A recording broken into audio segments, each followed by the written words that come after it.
ব্রাজিলের জন্য আসছে কঠিন পরীক্ষা, সেই পরীক্ষার পরীক্ষক আর্জেন্টিনা। তবে ব্রাজিল স্কোয়াডে মেধাবী ছাত্র নেইমারের স্থান পাওয়া পরীক্ষা সহজ করে দিতে পারে।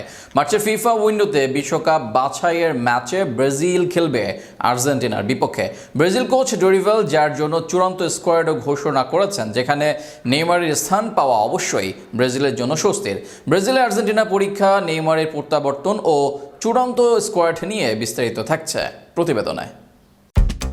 এক বছরের বেশি সময় পর ব্রাজিল জাতীয় দলে ফিরলেন superstar forward Neymar junior. Coach Dorival junior ৩৩ বছর বয়সী এই খেলোয়াড়কে নিয়ে বিশ্বকাপ বাছাই পর্বের ২ ম্যাচের জন্য দল ঘোষণা করেছেন, যা নেইমার তো বটেই, পৃথিবী জুড়ে নেইমার ফ্যানদের জন্য ভালো লাগার খবর। চলতি মাসের শেষের দিকে ব্রাজিল মুখোমুখি হবে কলম্বিয়া ও আর্জেন্টিনার। নেইমার সর্বশেষ ব্রাজিলের হয়ে খেলেছেন ২০২৩ সালের অক্টোবর উরুগুয়ের বিপক্ষে। সেই ম্যাচে চোট পাওয়ার পর দীর্ঘ ১ বছরের বেশি সময় মাঠের বাইরে ছিলেন তিনি।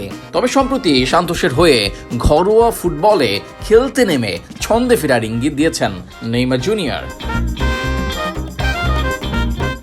২০২৬ বিশ্বকাপের দক্ষিণ আমেরিকা অঞ্চলের বাছাই পর্বে ১৮ রাউন্ডের মধ্যে এখন পর্যন্ত ১২টি রাউন্ড সম্পন্ন হয়েছে। ৫ বারের বিশ্ব চ্যাম্পিয়ন ব্রাজিল বর্তমানে ১০ দলের মধ্যে পঞ্চম স্থানে রয়েছে। বিশ্বকাপে সরাসরি খেলার জন্য এই অবস্থান ধরে রাখা জরুরি। তবে ব্রাজিলের আগামী ২টি ম্যাচই কঠিন চ্যালেঞ্জ হতে চলেছে, কারণ তাদের প্রতিপক্ষ টেবিলের শীর্ষে থাকা আর্জেন্টিনা এবং চতুর্থ স্থানে থাকা কলম্বিয়া।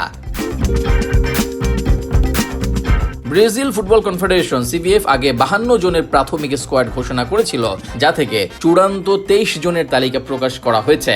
দলের সবচেয়ে বড় সংযোজন নেইমার দীর্ঘ চোট কাটিয়ে ফেরার পর তিনি সান্তোসের হয়ে ৭ ম্যাচে ৩ গোল ও ৩ অ্যাসিস্ট করেছেন এবং ৪ ম্যাচে ম্যাচ সেরা নির্বাচিত হয়েছেন। জাতীয় দলের হয়ে ১২৮ ম্যাচে রেকর্ড ৭৯ গোল করা নেইমার সব ঠিক থাকলে ২১ মার্চ কলম্বিয়ার বিপক্ষে মাঠে নামবেন। এরপর ২৬ মার্চ ব্রাজিল মুখোমুখি হবে তাদের চিরপ্রতিদ্বন্দ্বী আর্জেন্টিনার। দেখা যাক নেইমারের ঝলকে ব্যাকফুটে থাকা ব্রাজিল আবারও ফিরে আসতে পারে কিনা ছন্দে। নেইমার যেহেতু ফিরেছেন, ব্রাজিল সমর্থকরা ভরসা তো রাখতেই পারেন।